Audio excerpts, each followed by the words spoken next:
just roll the camera and just see where it went. But yeah, Yeah. I watched one of your videos and you said you went traveling Europe. How was it, mate? Yeah, it was really good. So I'm 23 years old now, and when I was 18, I left sixth form hating education. I loved studying certain things like PE and history were my main subjects, but the idea of your only option is to go to university really riled me the wrong way. And I remember when I was 17, my auntie Sarah, who's my mum's sister, she said in a very simple way, like, Lewis, you don't have to go to university if you don't want to. A simple piece of advice and recognition, but it unlocked something in my brain where I was like, oh, do you know what? I don't have to. Funnily enough, at that period of time, I was reading a lot about like spirituality. It was kind of like the first self-helpy type books that I was reading were mainly from like Indian gurus like Osho, his book Intelligence, where he's saying intelligence isn't sitting down in a classroom just reading and cramming a load of knowledge in your brain.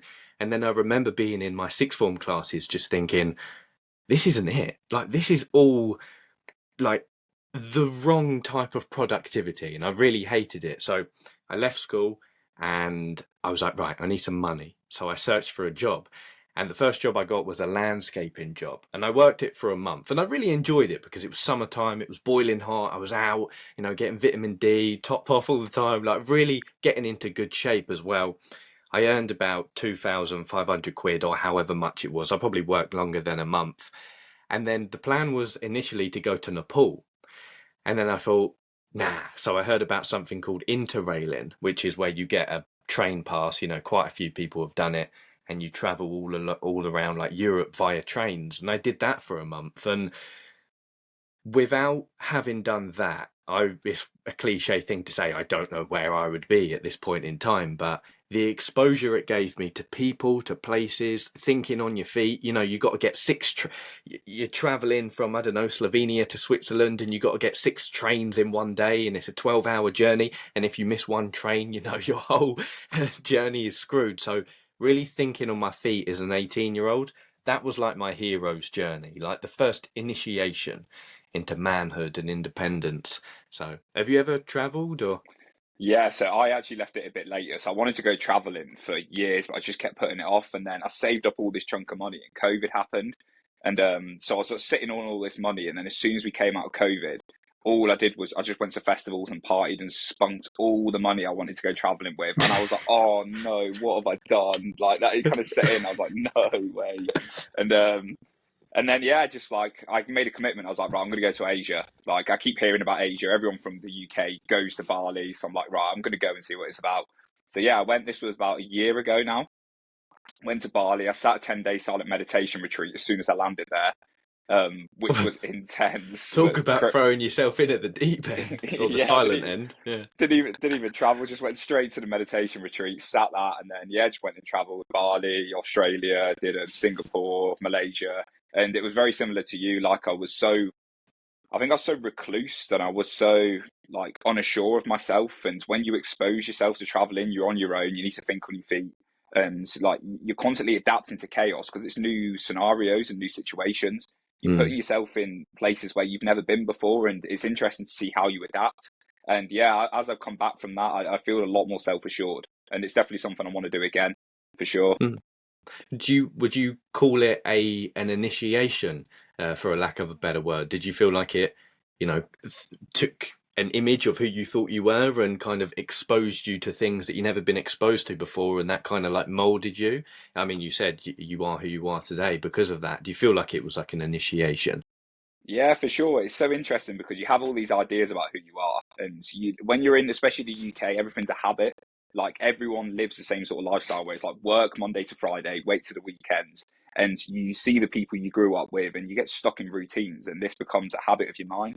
And as soon as I just explored different environments and spoke to different people with different perspective, it was like stripping back all these layers of who I thought I was.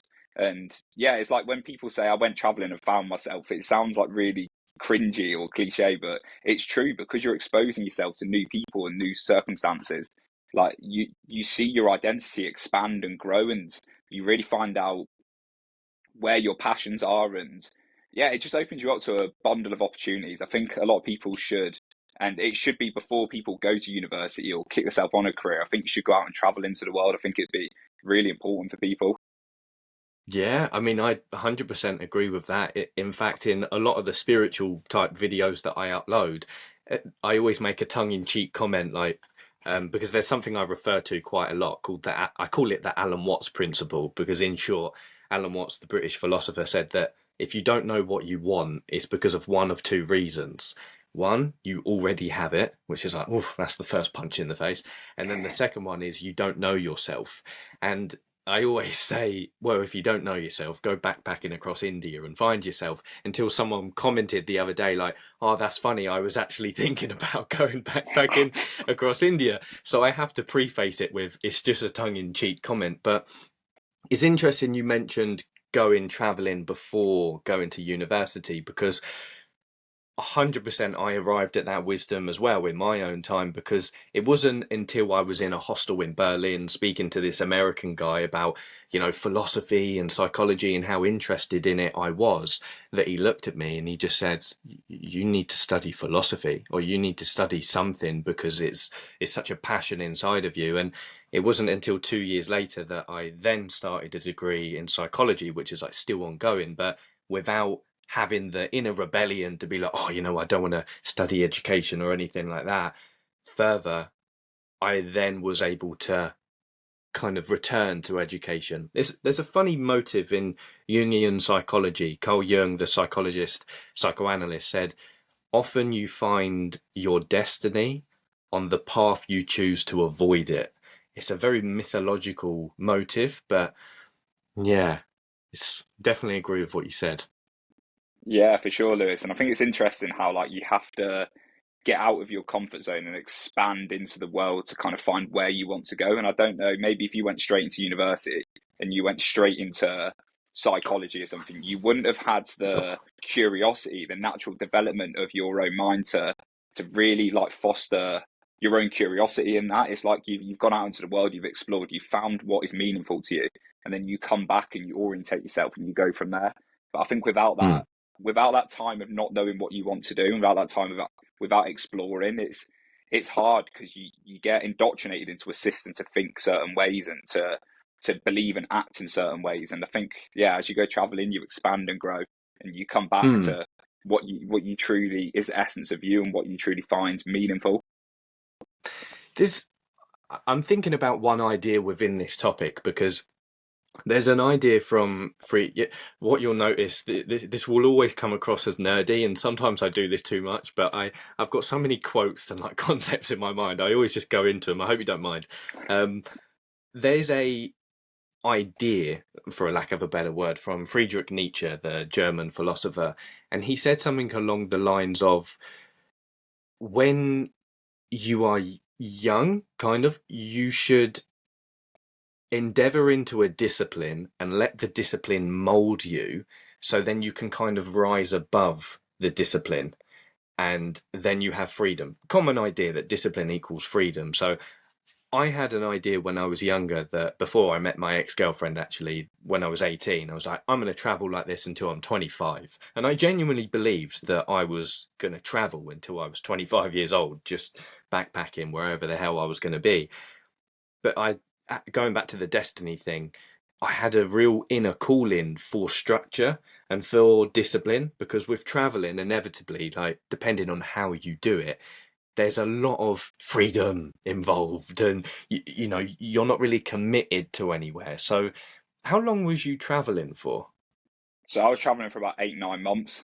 Oh wow, that's a long time. Did you notice that you had like an inner craving for structure at any point, like, oh, this is, I don't know where I'm going to be in a week, or Yeah, so as soon as I was in, so I went to Thailand to train Muay Thai, and because oh, awesome. I've been traveling for like 4 or 5 months with that like kind of same notion, backpack on, not knowing where I'm going to be like next week, and yeah, there was this inner yearning. It's like your ambition craves structure, because you know that to have structure in your life connotes success and it allows you to grow. And there's certain things like growing a YouTube channel or developing a skill that take disciplined routine. Like it's the yin and the yang. You need the chaos, but you also need the order in your life. And there was like a calling for me. It was like, look, I need to find some sort of structure here, and I'm not getting it whilst I was traveling. So after I did my Muay Thai camp, I went straight home after that, just so I could grow the podcast and so I could like orientate myself towards a bit more discipline. So I don't know if it was similar for you, Lewis, but yeah, like it's nice having constant chaos and constant like novelty going on, but there is a calling for you to kind of have a bit of normality in your life as well. Yeah, 100%. I resonate with that. In fact, my one of the stories I've been telling very frequently over the past 2 weeks, because it happened recently, was I spent a night on a hippie beach in Tenerife. So I spent this Christmas and New Year's in Tenerife, and it was really interesting because my friend Joe, who had been to this beach before, was like, "Oh yeah, let's go to a hippie beach," and I was like, "Okay." In Spanish, it's the same, La Playa de los Hippies. So everyone was talking about it, and I was like, okay, what actually happens on a hippie beach? And we arrived because you have to like walk across these cliffs. It takes like 30 minutes. So there's an element of the effort that you put in to arrive at this place. And we saw it because you stand on the cliffs and you can see down to the hippie beach down below. And everyone's naked. Everyone's got like dreadlocks, long hair, as you would imagine. And there was a rave going on and we spent the night there. Initially, I turned my nose up at it and I was like, what is going on here? But then we spent the night there. Mostly German people and Polish people were there. And I couldn't help but think, how long could I live this life for? Because these people genuinely live on this beach. They venture into normal society when they need food or when they need wood for their fires. And I really, really thought hard, like, how long could I do this? This is complete freedom. There were kids living there and everything. The kids were very annoying. But I thought probably 2 weeks I could do it.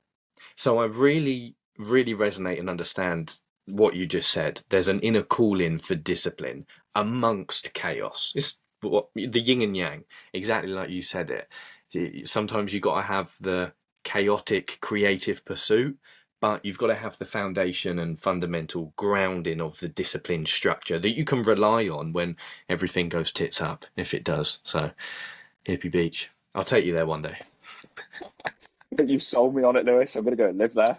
Pitch up a Wait, tent. I think I'm selling everyone on it, but I'm really like, it's just a beach with a load of hippies on it. But Yeah, it's really interesting. And I think when you're in the UK, you kind of lose a bit of the chaos and you've got to try and make it a priority of yourself to get out your comfort zone and have a bit of novelty in your life, because like without one, you get a yearning for the other. And it's really fine. It's like with anything, you need to find a balance of the both. And it's one thing I struggle with when I come back to the UK. And at the moment, I'm working at a supermarket, trying to grow the podcast, trying to do my thing. But life is so mundane. It's the same thing day in, day out. You wake up, same thing again. And it's like that yearning comes to like, Alex, just get your backpack on and go and travel again. Go and do something different. But I think it's more of a case of me trying to apply novelty into my life and going doing different things. Maybe if that's staying in a tent over the weekend or going and hiking a mountain, just something that's different that snaps you out of the habit of day-to-day life. It's about finding that balance, because without it, you kind of feel you don't have your orientation to where you are. You're constantly stuck abstracting, thinking, I want to be doing something else. yeah, 1,000%, mate. And I think you've just summarized a lot of people's experiences, whether they're listening from, America or the UK. There's a few ideas I kind of want to unpack here. I think it becomes a case of life design, because one idea that I've been playing with recently, I came across it from Ryan Holiday's book, Stillness is the Key. And it's a brilliant idea. It's build a life you're not trying to escape from. Because I don't know whether it's the weather, I don't know whether it's the cultural conditioning, but a lot of people could argue that they live mundane lives. I saw a comment, the other day on YouTube, and someone said that their teacher once said to them, or explained the idea of, doing main character stuff in your life. And he said, if you filmed the average person's life, if you were a fly in the wall for their life, what you'd see most of the time is them on their phone scrolling. So his teacher was like, go do some main character stuff, which is exactly what you're saying. It's getting out of the comfort crisis that we've all been safely lulled into. We're being devoured into a world of comfort. So when you do think, oh, I'm going to get my backpack on and I'm going to take my tent and I'm going to go stay on a mountain somewhere or hike. England is quite flat, but you see what I mean? It wakes you up to novelty again. Because I think one thing I learned from Andrew Huberman is that when life is boring and mundane and habitual, we feel like time is passing quicker. But when we're doing novel, new things that we're experiencing, it seems like time slows down a lot. I experienced this 3 weeks ago when I was in Tenerife for 10 days. I felt like I was there for years because everything was new, the weather, everything. So I think it becomes a case of life design. If someone is listening to this and does want to change their life, it becomes a case of, okay, what would my ideal week look like? What would my ideal day look like? And then understanding the principles of goal setting and how to actually make that come into existence. Because working a 9 to 5, Monday till Friday, just so you can escape on the weekends, and the idea of every now and then thinking, oh, I just want to get my backpack on and just go traveling. I 100% understand the idea. I'm talking about this in a general sense, but there's an idea that too much sun makes a desert, and the things that you run from are inside of you. Seneca said that, the Stoic philosopher. And it's a brilliant idea because whenever I'm sat in the UK or I'm in an environment I'm kind of resisting for one reason or another, and I've convinced myself, oh, I need to travel, I need to get away, I need novelty. I now actively force myself to stay in the environment in which I'm in for a longer period of time just to make sure I'm not escaping from myself. Because you know what happens, you get to that new country and you think nothing's changed because you've brought your same self-image with you. So there's a lot of, but hats off, there's a lot of things to talk about here, but hats off to you for doing the supermarket and getting the podcast off the ground. Shows dedication. Yeah, appreciate that, Lewis. And that really just like set into me. Like I've got this idea that I want to go back to I've got this idea that I want to go back to Australia, right? And I know deep down that like it's not going to solve my issues because I've gone away before and the same Alex Rogers follows. Wherever you go, the same you follows. And like your external environment is just an interpretation of what's going on internally. And we see the world through our perceptions, through our beliefs. And unfortunately, just plotting yourself somewhere else doesn't always get rid of everything you're trying to run away from. There's a lot of stuff that a lot of internal work that needs to be dealt with. So like if you've got anxiety and you just throw yourself to the other side of the world, you're still going to have anxiety. You're still going to have to deal with the narratives that you have in your mind. And the external environment can help that. But yeah, you're completely right, mate. You can't just run away from who you are. You can't just snap into a new self-image. It's a process. So yeah, it's difficult, Lewis, because it is very easy to have that notion and that anticipation of something's going to make me feel better. Something out there, something material, something in the environment is going to alleviate the symptoms of my mind. But that anticipation, that expectation is just an illusion. And you get stuck in this anticipation of that constantly. And that's what the hedonic treadmill is. You're constantly waiting on the next thing to alleviate the symptoms of your own mind, but it never comes. And you can get constantly stuck in that pursuit of achieving something or going somewhere, having the momentary alleviation of, I feel good, everything's fine now. And then snap, your mind comes back into judgment, comes back into scarcity, insecurity, anxiety. And I thought that was really interesting when I watched your video about you leaving your job. And you said how like when you got home, you had the music on, you was in the shower, you was like living life. And then you wake up the next morning, it's like, you wake up the next morning, it's like, I'm unemployed. What's going on? Yeah. I mean, what did you notice anything else in particular about that video? I think you put it on your notes. But what did you kind of get from it?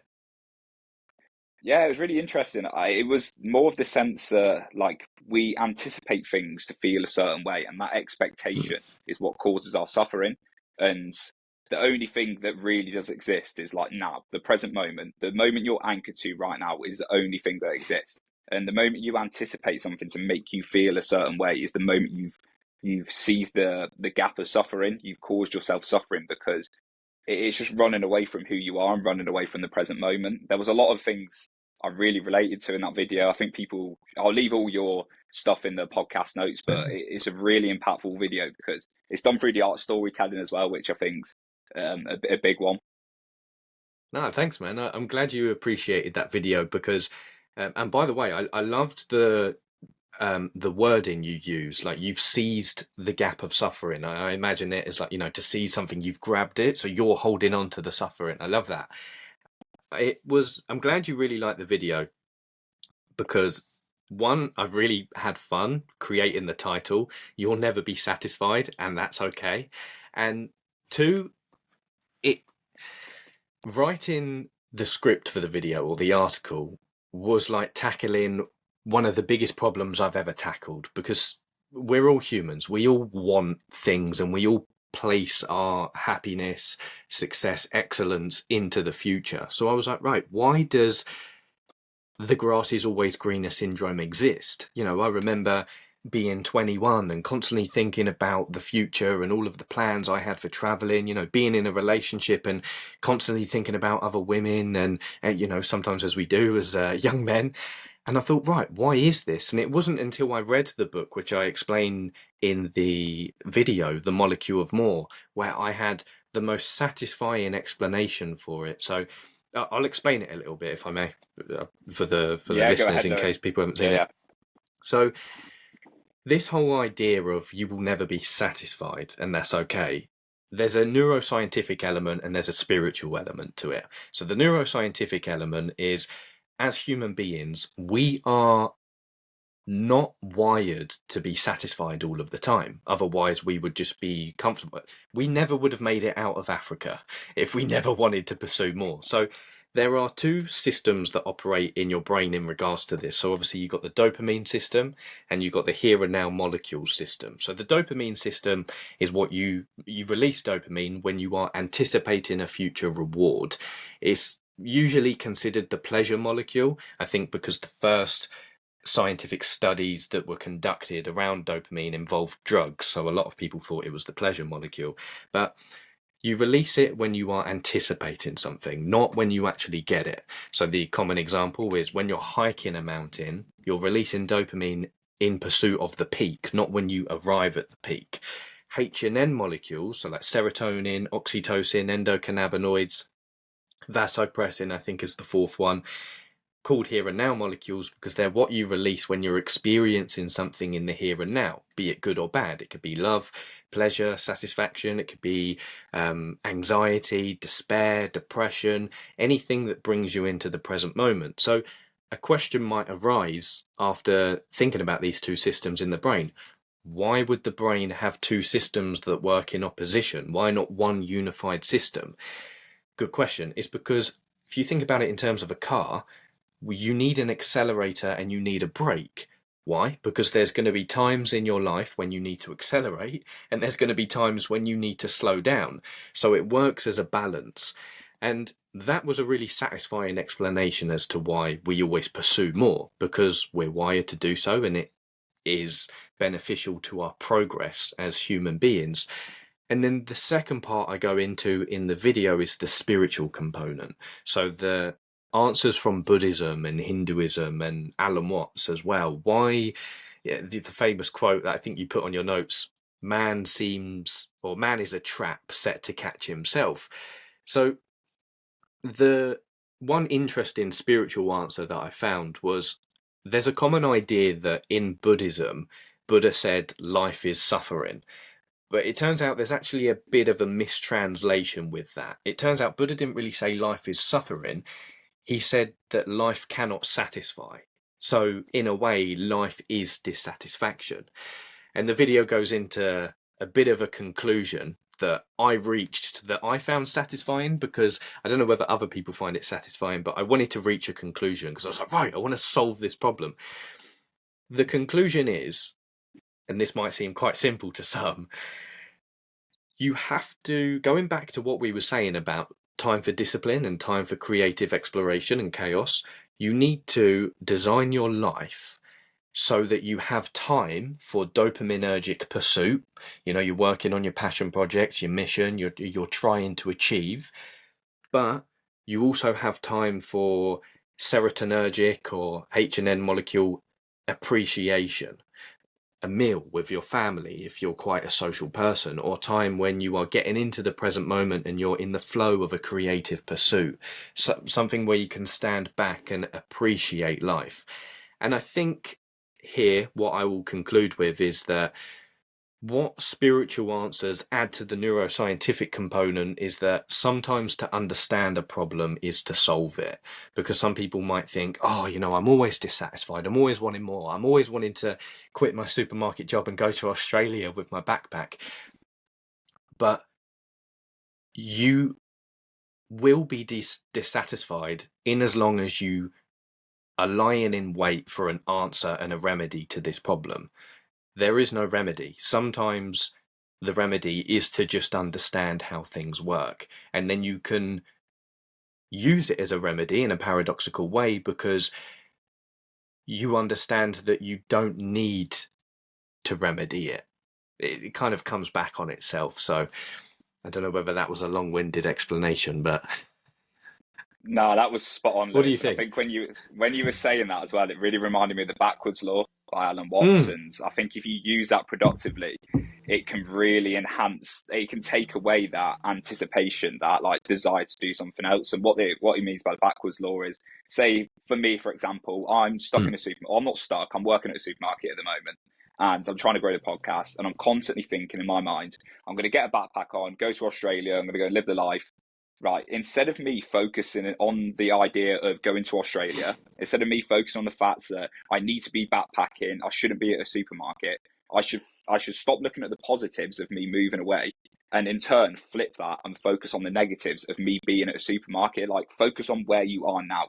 So my current scenario is I've got a lack of money. I'm stuck in here. I'm doing this, I'm doing that, I'm trying to grow the podcast. Look at the things that you can focus on now. Focus on the negatives, and in return that will flip into a positive.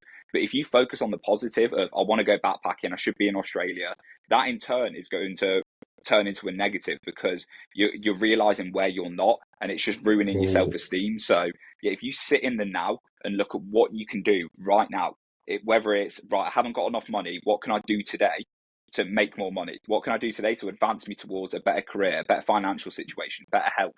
And really focus on what is negative in your life. That then actually results in a positive. And I think when you was telling that story, it really just or when you was telling the dopamine receptors and all that, it really just like sat into me that focus on what is in front of you. That's going to be the best way you can place your time. Dude, I'm growing out right now. This is awesome because I really like that way of looking at it, because it's the negative and the positive pole and how they kind of polarize each other. Like, especially relating it to the backwards law.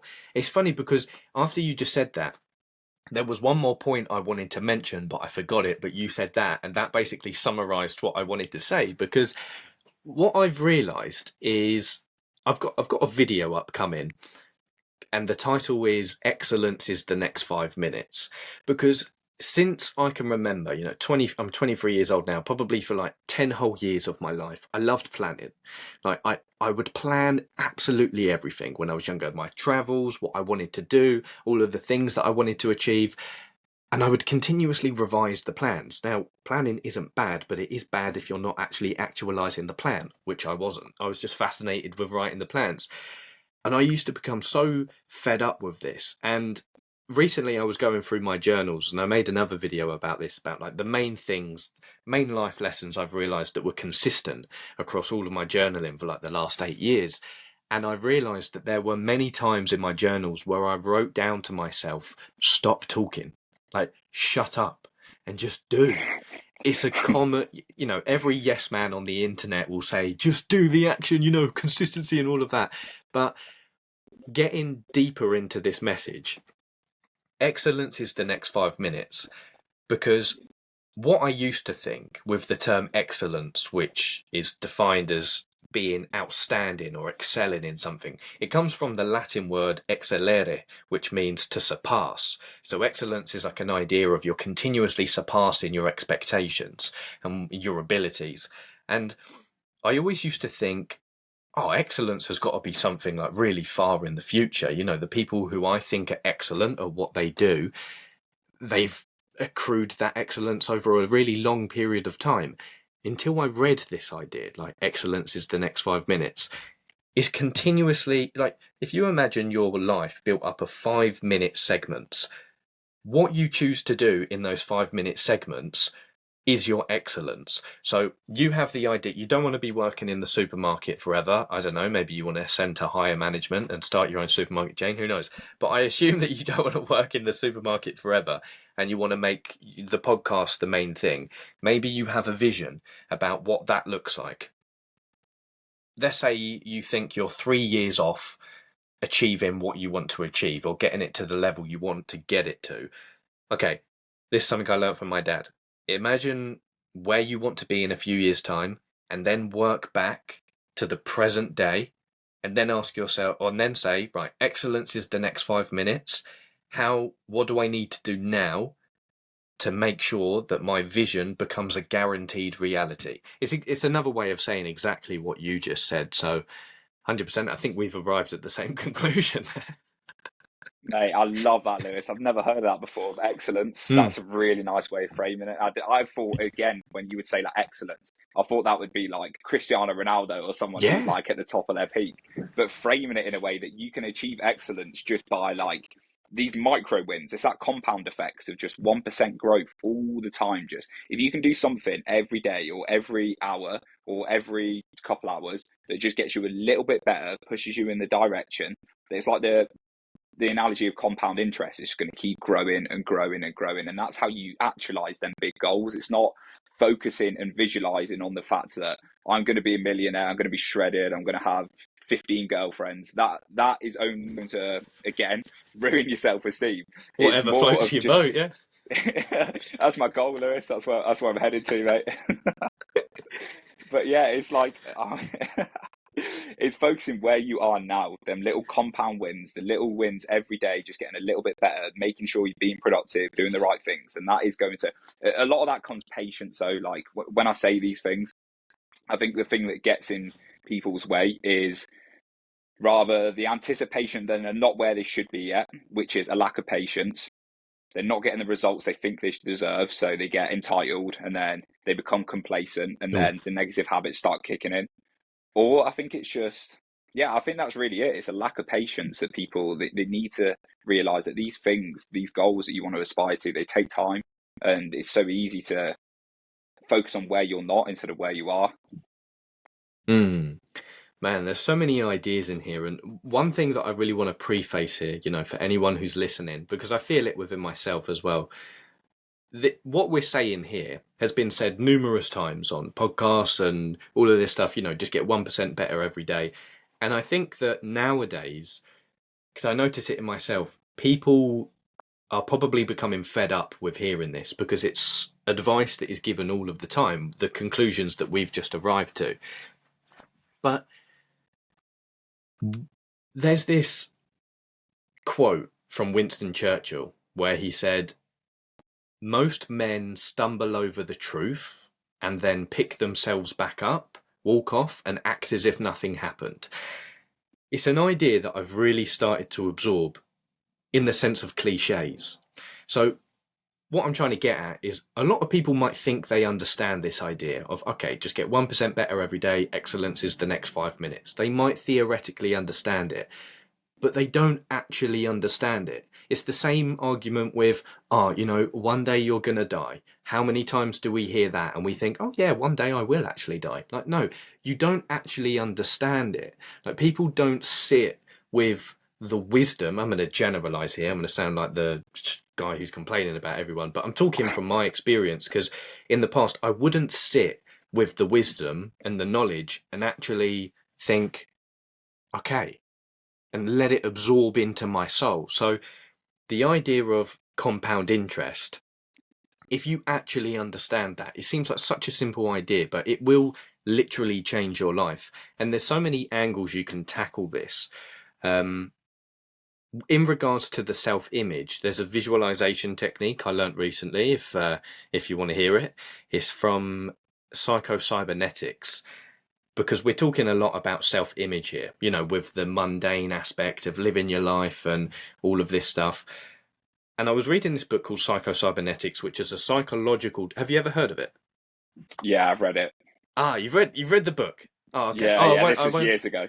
This is one of the I, first like self-improvement books I read. I loved it. oh, okay. Yeah, like the self-image and the whole idea behind it. Do you remember the visualization technique? Nah, it was yeah. Go on, Lewis. Carry on because it was years ago since I read this. It must have been like 3 or 4 years ago. Okay, so the visualization technique is aimed at changing your self-image because I kind of wanted to mention a practical thing that people can do here if they're listening and thinking, oh, my self-image is quite bad. Essentially, what you do in order to visualize success. Now, I'm not going to be some random spiritual guy on the internet talking about law of attraction and all of that. This actually really is helpful. It's changing my life. So it's a 3-part exercise that you do.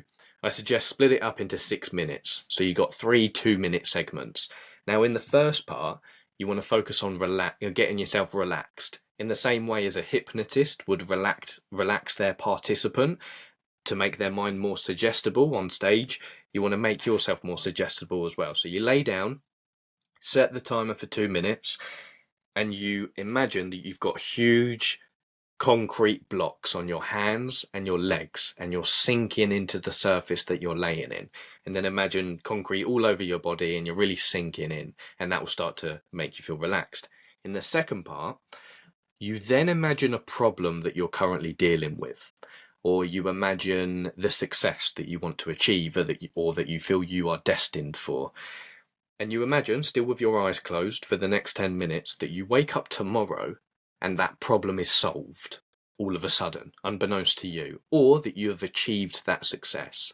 So in this part, it's important to imagine this in as much detail as you possibly can. So for example, for you, right? Let's say you want to get this podcast to like a really high level. You imagine yourself, you wake up tomorrow in the visualization, you go into your office. What does your podcast studio look like? What are you wearing? What hairstyle have you got that day? Who's around you? Have you got a coffee? What's the brand of the laptop that you're about to open? How do you open the laptop? And then you go on, you check your Spotify or whatever you're assessing your analytics on, and you see the exact number of followers that you have, or the exact number of reviews that you have, or your revenue, for example. And then, last part, I'll round this up.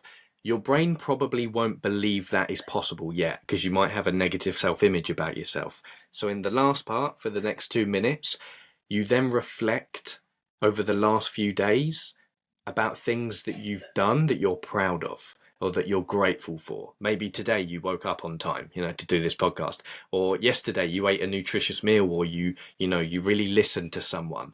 And that will start to feed back into part 2, because it will give you the positive feelings of, oh, I can actually do this. I can achieve it. Do that for 6 minutes a day, and I think it will really change your life. So that's the visualization technique. Yeah, it's crazy, and we hear a lot about this like law of attraction stuff. And like I've completely forgot about that visualization technique. I'm going to start doing that, Lewis.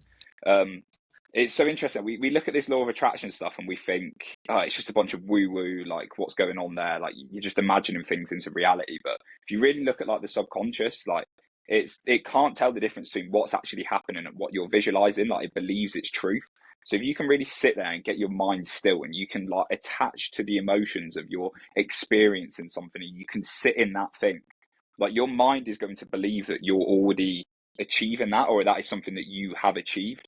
And then your perception of yourself is going to act in accordance with that image. So you're kind of like acting out this future, like you're deluding yourself to this imaginary future, and then your mind and your self-image is like catching up to that image, or that goal that you've got, and it's kind of like you're bringing the future into you. It's a really interesting way of looking at it.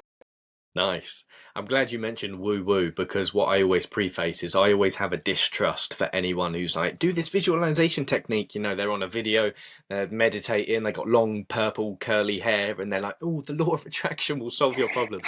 I always distrust it. So I think this is quite an actionable visualization technique that people can do. So yeah. Yeah. Have you done psychedelics, Lewis? This is a bit off topic, but I was just interested. Bloody hell. I did them once in Amsterdam when I was 18. I did mushrooms and it was incredible. Have you? Yeah, I've done a pretty hefty amount of psychedelics in my time. Oh yeah, It's you've been very, Australia, so yeah, and yeah. Asia. Yeah. Mate, it's really interesting when you get into, and meditation gets you to this state as well. When we're talking about this, like visualization, what a lot of it is doing is stripping back these self-limiting beliefs you have about yourself. And it's what you were saying, like you've got this negative self-image. They are all narratives that are going on in your mind. I can't do this. I act like this in a certain situation. I always procrastinate. All these things have been reinforced because you're attaching to these thoughts and these beliefs and you're acting them out, giving more evidence to them beliefs. And it's like this vicious cycle. What happens when you like really get into the deep meditative states, or like psychedelics boot you into this state, is you get into this expansive state of consciousness where, like, let's say we are source consciousness. Like we have this ego, this illusion of I am Alex Rogers, you are Lewis. And we have ideas about who Lewis is, who Alex is, and it keeps us in this box. When you get into these deep meditative states, or when you take psychedelics, it's like this box blows open and you realize the true nature of what you are, which is this expansive consciousness. Whatever source, people call it God, whatever it is, you sit in that expansiveness. And it's that realization that, wow, I'm not all these self-limiting beliefs. I'm not these traps from like what the ego sets out for me. Like I actually am consciousness. I am expansive. I can do really, like, anything is possible from that perspective, because you're sitting behind limitations. There is no longer things boxing you in. And I think when you can sit in that expansiveness and that consciousness, that is where you can act from a place of abundance. And I think the ego keeps us in a place of scarcity. Man, listening to that, I was like, I don't know how to describe it. I was feeling good in my stomach. That's how I would describe it. Like, I had a good feeling inside, because there's the expansive aspect of it is really appealing. Not just psychedelics. I think, meditation or any form of taking care of your mind to a certain extent, because I've really been playing with this idea of the inner fortress. I put as the description on my channel, building the inner fortress together, because what I've really realized is most of our life is spent up here. So through meditating, this is why I love meditation, because even though a lot of people are thinking, oh, everyone meditates nowadays, it's such a way to just realize that all of the thought patterns you have, all of the habitual cycles, exactly like you were just saying, it's like when you meditate and you are able to get some distance, you think, you kind of laugh in a way, because it's like, how long have I been on autopilot, just being in the grips of these ruminating thought patterns? And it isn't until you step back or you have a psychedelic experience where you think, wow, it's like an unknown. It's like, I've never seen it from this angle before. So yeah, cool stuff. Yeah, it's that observing it from a different angle that's so important, because it snaps you into the realization that, wow, I've been living this reinforcement of all these beliefs or all these narratives. And you act out your ideas of perception. So you have perception of what reality is and you act that out in accordance. So if you can step away from that perception and look at things a bit differently, you're going to act and behave in a different way. And sometimes it is just as simple as looking at things differently. And I wanted to transition this into, to be fair, Lewis, I had an idea of 8 steps of self-mastery for this podcast, but we've gone on like a completely different tangent. But I'm enjoying it, mate. Don't worry. I've got all the time in the world. So whatever you want to talk about, if you wanted to as well, we could like split it up into 2 if this might be a bit too long for people. So I'm more than happy with whatever. Yeah, we'll keep going, and then I reckon we'll just stop whenever think. But this is what I love about podcasting, Yeah. mate. You start talking like this, and especially with people that are like-minded. Like, I never have these conversations in real life. Like, it's only ever when I jump on a podcast, Oh, I'm like, man. yes, this is what I love doing, mate. It's class. But yeah, I wanted to transition Honestly, into... Yeah, go on. I just wanted to say quickly, like, what I can see 40 minutes in is you are really built for this. Like, I'm really glad that you've got the drive that you have, because your ability, your listening skills, your communication skills, and your articulation skills as well are second to none. Like, this is your element. I'm seeing Alex in his element right now. So, sorry, continue. What did you say? Yeah, no, Just I appreciate that, mate. Yeah, exactly, mate. You got to appreciate each other. It's like the same when I was watching your videos. I was like, when I hear your storytelling, your videos, you can tell when people find their pocket of what makes them feel good and what they're doing right. And with your YouTube, it stands out the stuff you're doing. So just keep consistent with it, man, because it's the same with anything. We'll get to where we want to get to. Thanks, man. Yeah, so I wanted to transition onto social anxiety anyway, and I think Okay. from the conversation we had about limitations, I think social anxiety to a certain extent is limitations in your mind. It's like narratives that you're believing. And you had a really interesting video where you said about the encounter with a pretty girl at Next, and it was so relatable because I've had so many situations where that has happened to me, and I just want you to tell that story and then kind of a bit of your way of how you kind of overcame social anxiety, because for a lot of my listeners, it'll be something that people struggle with, and it seems to be getting Mm. more and more prominent as we go into the information age with social media and the constant comparison. Everyone is suffering with social anxiety now. It's so common. So yeah, I think it'll be really relatable for people, and it was a cool story as well. Okay, I'll try and recall it to my best. Um, it's funny because the story, just to preface it a little bit, obviously there's a girl involved in the story, and my family watch my videos, and it's been so funny to see their reaction to the video because they're constantly asking about the girl. Now, I haven't had contact with this girl in a long time, so one day when I meet her again, whether she's in a relationship or not, I'll say, by the way, I made a story about you. That's, that will get me through the door. But anyway, so the story happened. I'll tell it in the past tense. So, because obviously the story when I wrote it was in present tense. But so in 2017, it's quite easy with my age because whatever year it is, that's how old I am. I was born in 2000. So I was 17 years old.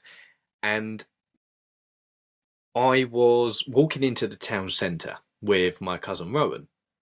And, Rowan was a model at that time. He was going all across the world to Italy and all of these places to model for big brands. So I thought, I need some clothes. He'll be my fashion stylist. He's 1 year older than me. I'm quite close with him, so I'll take him. So we walked into the centre, and I had this feeling that day of walking into the town centre where I just thought, I really hope I don't bump into someone. Like, I really feel like I'm going to be socially anxious today. And what's worse, if I do bump into someone I know, like Rowan is going to be there to see me fumble the whole thing. So anyway, we continue walking. The town is really busy. People are shopping, going to work, chilling with their other mates. And I haven't seen anyone I know just yet, but I still need some clothes. So I see the shop Next and we go in and we're leading it. I'm leading the way. We go upstairs. And I walk in and it's quite quiet. So I think, nice, not too many people to potentially bump into here. And anyway, we start sifting through all of the clothes, looking at the summer clothes. 5-10 minutes go by and, I'm not impressed with any of the clothes and neither is Rowan. So I take that as a sign from my fashion stylist that, it's time to go. But as I turn around to walk out of the door, I hear a beautiful feminine voice say, "Lewis!" And I turn round and suddenly one of the most beautiful girls that I know, one of the most attractive girls I know at that time, is bouncing towards me with her arms wide open, going to hug me. And instantly the social anxiety just pangs in. And I feel myself, I just go so nervous. We start talking a little bit. I say, "Oh, I didn't know you worked here. How long have you been working here for?" And we start speaking a little bit, but I'm continuously thinking in my mind, what do I say next? What do I say next? And I'm thinking, oh my God, Rowan's here and he's going to watch me be nervous in this whole situation. Instantly feel myself go bright red. I'm like trembling a little bit because the fact that she's really good looking is not helping my nerves. And we speak a little bit longer. I'm just fumbling in the conversation. I say, I didn't know you worked here, and she says, "Oh, I'm not liking the job. I really want to leave."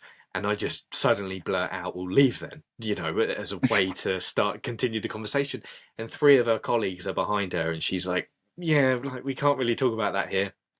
Anyway, the nerves build and build and build with every passing moment, which is rare because usually as I'm like into the conversation, I feel less nervous. And my 17-year-old brain is thinking, oh, the marriage I once envisioned with this girl is now an impossibility because she sees how nervous I am. But what's worse is I can see how nervous she is. And we're just 2 nervous wrecks stood in the middle of a shop talking to each other, trying to talk about something, anything, everything that comes to our minds. I'd heard before that she fancied me, so that was playing on my mind as well. So logically, you would think, oh, I fancy her, she fancies me as well. But when I was 17, whenever I knew a girl fancied me, I would act distant. And if I fancied a girl as well, I would act like I wasn't. It was the complete wrong way of going about things. But anyway, so the conversation goes on. I turn around to Rowan and I say, that's my cousin. We should probably leave. And she's like, yeah, we should get back to work. Oh, I should get back to work. And I leave. She goes behind the counter. I give her one last hug. I wave to her as we leave, and we're walking down the stairs. And as we're descending and we come back out to the city centre, me and my cousin Rowan, like all I can think is how annoyed I am at how nervous I got and how I just never wanted to feel like that again. And I turned around to my cousin and he was like, you didn't seem nervous at all. After I said, oh, why did I get so nervous? Which shocked me. Sophie, by the way, she's one of the most beautiful girls ever. She's long brunette hair, blonde highlights, perfect teeth. Like she's got like a Cockney accent. She's really lovely. I met her 2 years after this experience, but I was in a relationship. So, it didn't at that time. So it didn't really work out. It was funny because I got a job as a bartender and I walked into this bar, like this really fancy bar in like Kent where I'm from. And she was the first person I saw because she was the front of house operator. And it was like completely chill. It was so nice. The complete opposite of the 17-year-old experience. Now, if I told her this story, she might not even remember it or recall it, which is the funny thing. But that's the story of the nervous encounter. That might have been a bit all over the place, but yeah, I think everyone can resonate with that story. Everyone can resonate with that story, especially when you're a young lad. Like, the biggest thing on your mind is like just women. That's all that goes through your mind, especially at the age of 17. Like your testosterone's going through the roof. All you want to do is get laid, and all you can think about is girls, girls. That's your self-image. Your importance is just women. And yeah, like it's funny. I found the really important thing there was when you was walking away and your cousin went. You didn't seem nervous at all.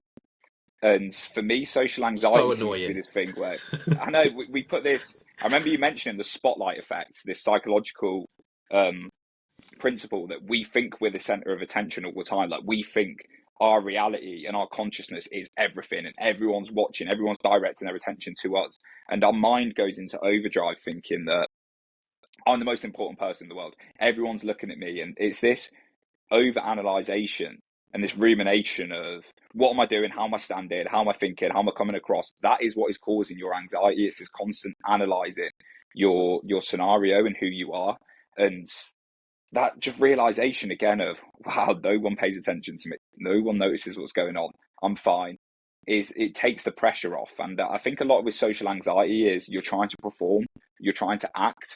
So you've got this idea of I need to impress this girl, and that needing to impress is a type of performance. And because you're trying to perform, because you're trying to be somebody, when you're not being that person, there is anxiety and shame that fills that gap. And that's when the insecurities come up. That's when the anxiety comes up. If you can just stop trying, and again, like the backwards law, just focus on where you are now. Stop trying to be somebody. Stop trying to be confident. If you just allow your weirdness to come through and your uniqueness, then you can actually come from a place of confidence instead of trying to perform and be somebody else. So glad you mentioned the backwards law in here, because distilling the story, right, and to riff off what you were just saying, distilling the story that I had with Sophie is that, so the title of the video that I uploaded was very tongue-in-cheek, and I got a bit of a few negative comments from it.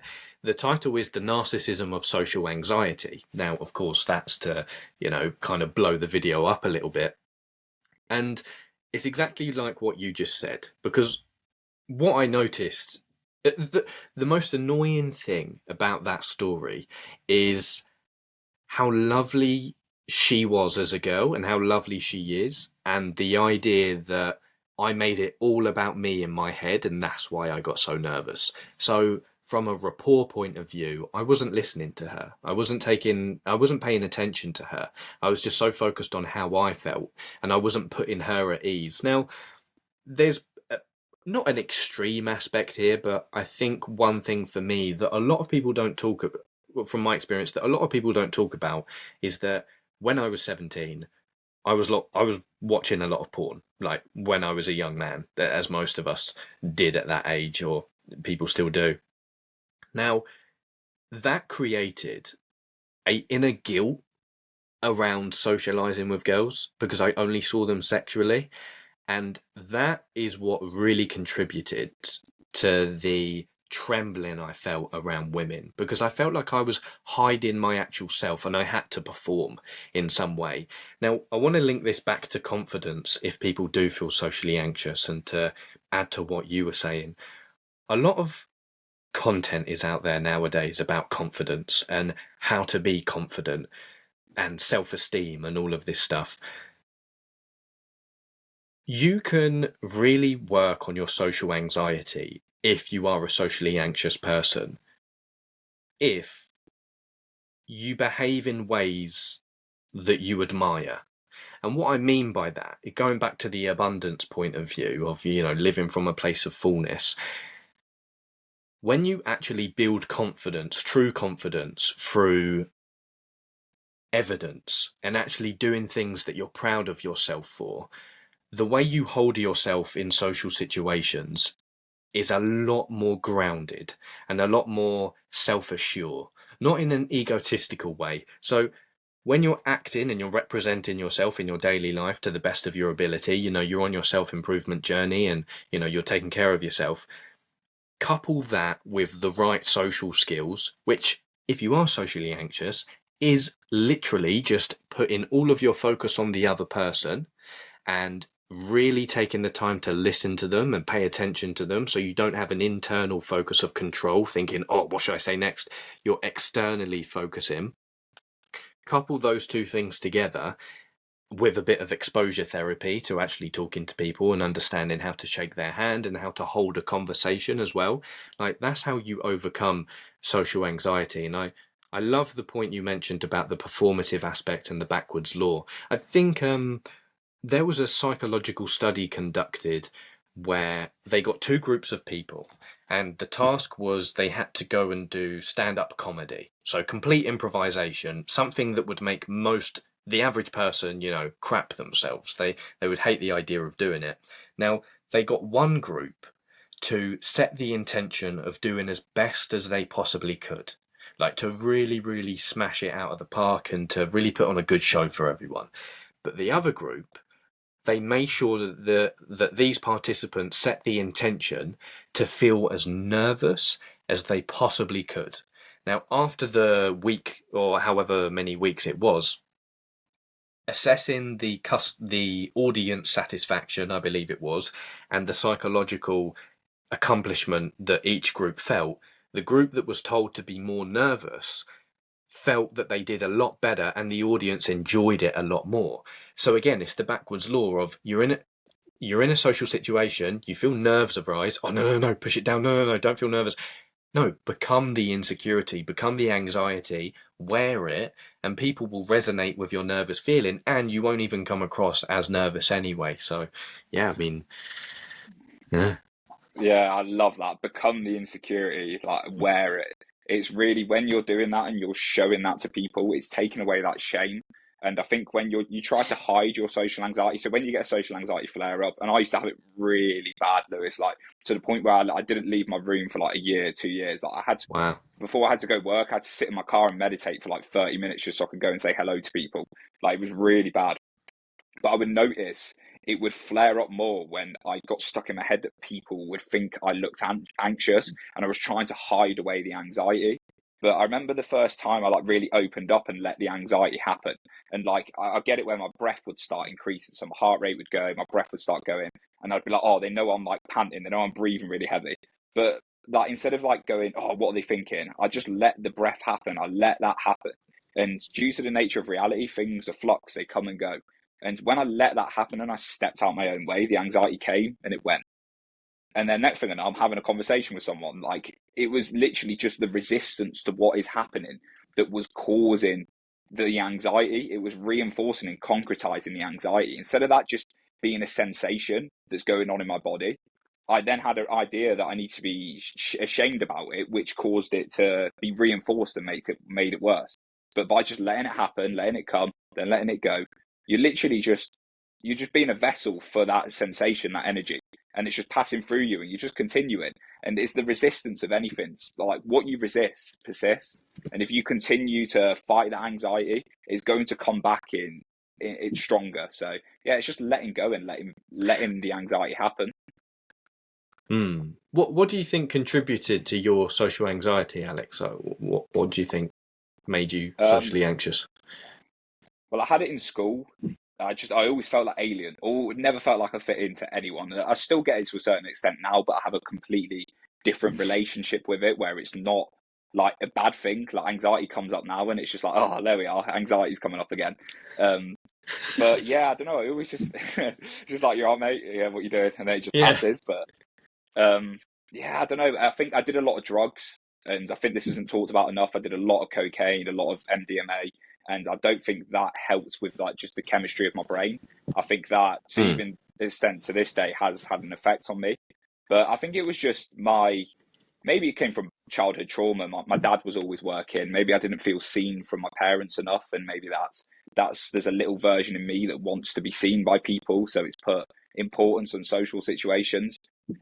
But for me, it's just been a process of like letting all this come up and bubble up to my consciousness, so I can note it, I can become aware of it, and then I can just let it slide and go. And the more I become aware of things, the more I note things, and I'm like, yeah, that exists. There's a part of me. I like it, this psychoanalytical theory where they see the subcomponents of personalities. You're just made up of loads of different personalities, and there's a version of me, there's a personality in my psyche that has perceived himself as not getting enough attention, not getting enough love. And now he flares up in social situations, and it's my job to look at him and go, you're there, you exist, you're fine, like you're not going to die if a social situation goes wrong. And it's my job to like parent him. And yeah, that's how I've like dealt with social anxiety. Wow. I mean, those are some hell of a inner work and inner realizations. What seems like you're now restoring order to the kingdom, in the sense of, if your dad was working all of the time, maybe you didn't have the masculine king archetype to quell the nerves and to be your own king, and now that's the journey that you're on, and you're revisiting that in your own way. What contributed to you taking drugs? Was it just a party thing, festivals and stuff, or was it like an addiction? A lot of it was I had no confidence. I had actually like zero confidence, especially around women. So like I would take a pill, and again, them self-limiting beliefs, them narratives would die off for a little bit. So I could go out and speak to a load of women, or I could drink loads, I could sniff cocaine, and I could speak to everyone. I could be like, I felt like I could be authentic for the first time in my life. It was stripping back the narrative of the anxiety. But again, it was just an illusion, because then drugs were making me feel good momentarily, but later on were causing more anxiety and more depression. So I was craving the thing that was causing me suffering. So that was why I felt the need to do drugs. Also, I've had this like inner calling for altered states of consciousness ever since like 14. I remember listening to like Joe Rogan talking about DMT. It's like, I need to do that. I have to do that. There is a call within me that just loves maybe escaping my own mind and experiencing expansive consciousness. And I'm not sure if that's running away from something. I don't know where that comes from, but yeah, that was probably what contributed to me doing a load of drugs. Yeah, I would never assume that it's running away from something, because, obviously we've only met each other for about an hour and 10 minutes. I think,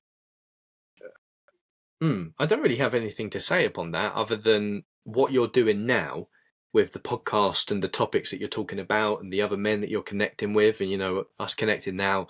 I really think that you're on the right path, because to be able to have the self-awareness to realize that you went a bit too far, with drugs and everything, and where you are now with, maybe there is an element there of you do want to escape the mundane experience, which you might have to like wrestle with. But I think the path that you're on right now is really telling to the lessons that you've learned from your prior experiences. And it seems like you're in the exploration into, healing yourself and being your own king and in the archetypal sense and restoring order to the kingdom, it's just beginning. So it's exciting. Yeah, I appreciate that, Lewis. Where do you think your curiosity comes from to like want to learn about psychology in the mind? Does that come from a place of like you're trying to run away from things, or is it just your natural? Is that what you're passionate about and curious about? Where do you think the drive comes from to do what you're doing? Oh man, I love that question. It comes from a very practical place. And when I was, so like I said, I'm 23 now. I've always been fascinated with learning. So the topics I gravitated towards most in the school were PE. I loved PE, like really excelled at it until I did it at sixth form and couldn't be bothered to do it. But GCSE and history, loved history and biology as well, like understanding how things actually work. And I've always been quite disciplined since a young kid because my mum was a single mum. She raised like four of us. We had boxing. I had boxing once a week. Football once a week. So I understood the elements of discipline to really apply my mind to something. But there was a lot of things I was applying my mind to that didn't have like an inner calling to me until I started studying philosophy and ethics at sixth form. And it was good. I really enjoyed philosophy. I was into Stoicism at that point. So I was like 16, 17. But I couldn't help but think all of these arguments for whether God exists or not is what's the point? It doesn't make life better. How can I practically apply it to life? Like I want to improve. So I started reading a lot more spiritual books, getting into Alan Watts, really starting to read like Robert Greene, Ryan Holiday. And then when I was 17, I had the best philosophy tutor, Miss Hillier. She was absolutely brilliant, a pure epitome of teaching something that you love and that you're passionate in. And she really dedicated time to me because she saw that I had a fascination in the topic. And when I was 17, we studied a little module about the psychology of religion. And that's when I first became introduced to Carl Jung and Sigmund Freud, the psychoanalysts. And I was listening, that's when I just came across Jordan Peterson at that point as well, when he was doing lectures about the psychoanalytic interpretations of Lion King and Pinocchio. And in a similar way as maybe when you first came across the idea of expanding your consciousness with Joe Rogan, it just a world opened up to me. And I love the idea of if anyone's stuck thinking about what they want to do in life, what can you not do? For me, I could not study psychology. I could not read. And that's where it became such a fascination to me in terms of understanding the mind. Maybe it was a little bit of a coping mechanism because being socially anxious when I was younger, I wanted to understand everything. And when I was younger, like my dad was an alcoholic, so I wanted to understand that from like a psychological point of view. But my main fascination and driving force for understanding all of this stuff, whether it be philosophy, psychology, strength, training, I'm fascinated with how can we improve the quality of life and how can we get closer to the truths of life, like the ultimate wisdom. That's why I've built, it's a school now, the Newell of Knowledge. I've built it out of that principle because how can we get closer to what really matters in life? How can we improve mental health, physical health, the quality of life? So that's the driving force in a nutshell. Yeah, for sure.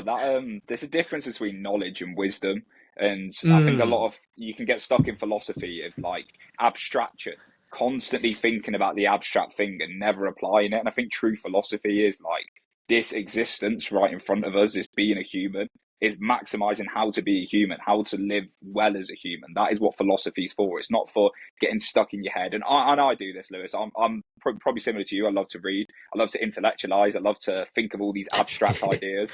But you can just get stuck in a room of mirrors sometimes where like abstraction here, abstraction there, and it takes you away from what's in front of you and how to actually apply these things. So I think what you're doing with keeping things practical and keeping things to the point, it's so effective, and it's the way you actually gain wisdom through experience, not through abstraction, not through intellectualizing, through actually applying these things and kind of getting the feedback from reality. Hmm. Mate, 1000% agree. Like the way I see it in exactly the same way.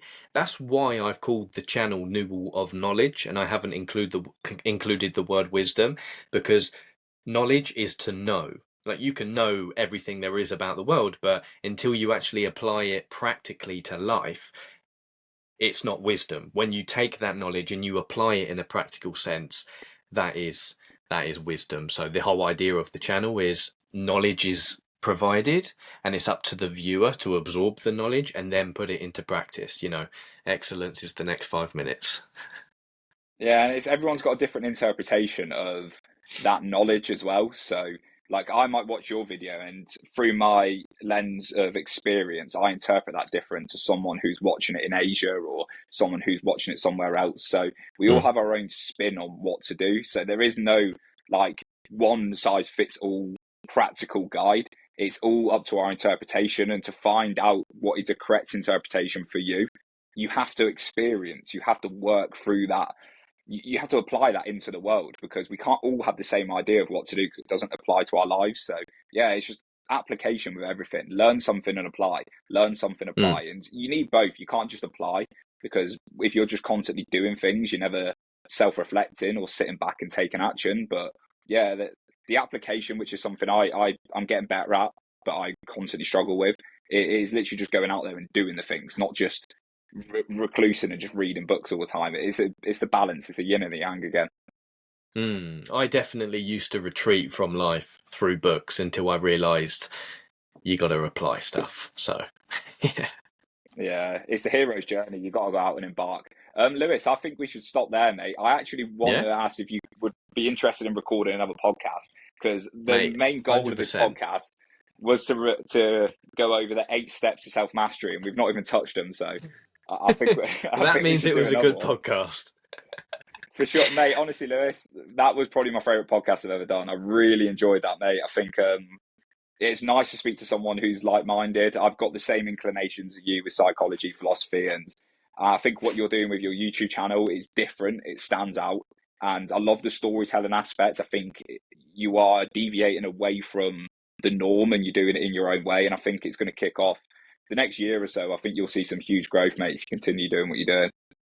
Mate, thank you very much. I've said it throughout this podcast, your listening skills, your dedication as well, like the way you hold yourself in conversation is a testament to all of the growth that you've been through. So mate, I would be more than happy to do thousands of these in the future. Like this is yesterday, thinking, I've got a podcast with Alex tomorrow. I've been so excited to do this, and this is, even though I've had expectations that this would be good, having a conversation with you now, like this has exceeded all expectations. So I've got your number as well on email, so let's stay in touch, man. This is the brotherhood has begun. Let's stay in touch, Lewis. I think it's such a cool way we can connect through the internet like this now. Like I never would have met you if it wasn't for a podcast, and you never know where these and if you never reached out as well. So fair play to you. You've reached out first.